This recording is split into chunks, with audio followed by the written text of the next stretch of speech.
长期旅居巴西的张大千，1976年决定返台定居，并于台北士林外双溪以及国立故宫博物院山下筹建新居摩耶精舍。1978年8月，精舍落成，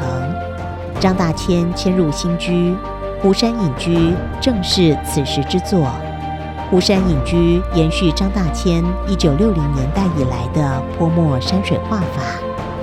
全幅采近景、中景、远景3段式构成，以中景为主体，由浓墨搭配石青构成的山头作为全幅的焦点，并向左右延伸。左侧是陡峭的山壁及趋缓的山脉，下方是云雾遮掩、深邃不见底的山谷，右侧是延续的山峦，中间有一留白的山径蜿蜒向上，通往山头后方，露出屋顶的一些房舍，也正是绘画主题的隐居之所。前景是以墨笔勾勒而成的2株老松，只画出树身腰部以上的部分，树的立足点应是在更下方的山峦。至于远景，只是以更清淡的墨色染出，和中景之间隔着渺渺的云雾。题跋于画幅右侧，诗作凝碧丛丛皆酒昏，染花乔木枝林根，登山高思如云暖，浅笑虚堂梦里痕。落款戊午中秋移居摩耶精舍作80叟张然，并前印5枚，分别为白文方印名章张元、朱文方印名章大千居士，及画幅左上角压脚章的朱文方印大丰堂，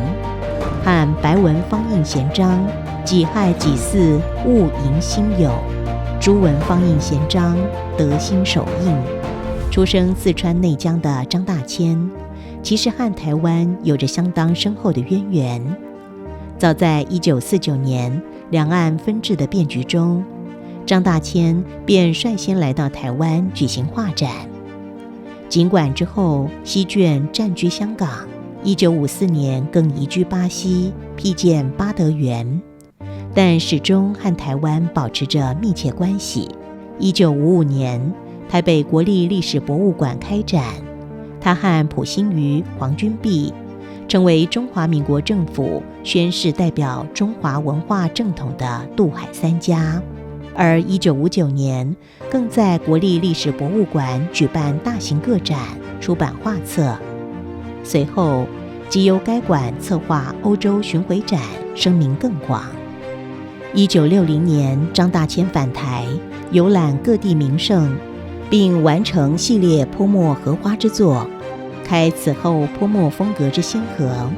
此后，张大千尽管云游各地创作，但没有新作，总是以台湾，尤其是国立历史博物馆作为展场首选。如1962年的青城山4连屏，也是泼墨山水的滥觞，就首展于该馆。1967年更发表张大千静坐展于该馆。1968年则作长江万里图特展于同地，并自言已将石青、石绿搭配水墨的泼彩技法运用自如。张大千的创作发表，除成为台湾民众关怀喜爱的焦点，相对而言，他的创作也和台湾现代绘画运动的发展有着彼此呼应的关联。台湾新一代画家现代绘画的酝酿，和1950年代后期由国立历史博物馆负责选件送往巴西圣保罗参加国际双年展有关。当时定居圣保罗的张大千对此也应有所了解。而当1960年代台湾在这些新一代画家倡导下进行所谓现代水墨运动的抽象风潮探索时，张大千也几乎在同一时间展开大泼墨技法的探讨。这样的巧合固然有着世界艺术风潮的共同背景，但张大千本人和台湾画坛的密切互动，也不是完全没有关系。1973年，张大千将他100余件作品交由国立历史博物馆收藏展出，历史博物馆也为他出版精美画册。这些展览及收藏出版，既丰富了台湾水墨创作的内涵，也奠定了台湾张大千研究的学术基础。之后，并以他和溥心畬2人合为南张北溥的称号，建构了台湾在近代中国绘画发展史上的重要地位。1975年，张大千再度选送80幅作品参加国立历史博物馆举办的中西名画展大型展出，并表达了返台定居的意愿。1976年正式返台定居，教育部特颁艺坛宗师匾额，肯定其在艺坛的成就与地位。1978年8月，摩耶精舍完成，张大千欢喜入住。恰逢中秋佳节，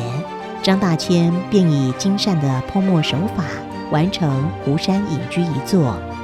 充分反映当时自我的心境。知名中国旅美艺术史家方文曾盛赞张大千的泼墨山水绘画。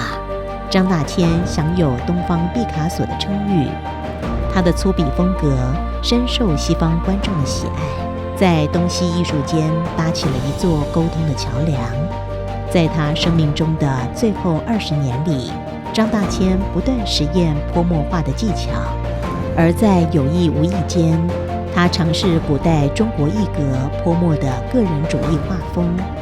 与由中国绘画处得到灵感的西方抽象表现主义互相关联。张大千的泼墨山水实为天纵英才之作，他将对山水的热爱画成纸上的大千世界，呈现生气蓬勃的阴与阳、明与暗、席卷与盘绕的各种气势，其中用很多的石青，乃是象征了想象中的桃花源。张大千最喜欢用它来描绘一个远离苦难祖国的天堂国度。湖山隐居具有标示艺术家重要生命节点，也就是返台定居、入住摩耶精舍的历史时刻意义。而浓重与清淡、悠远与避世的手法与意境，再映现着大千落地归根的心情与态度。创作湖山隐居5年后的1983年元月，张大千在摩耶精舍完成最后巨作《庐山图》。同年3月，即以85岁之龄病逝于台北。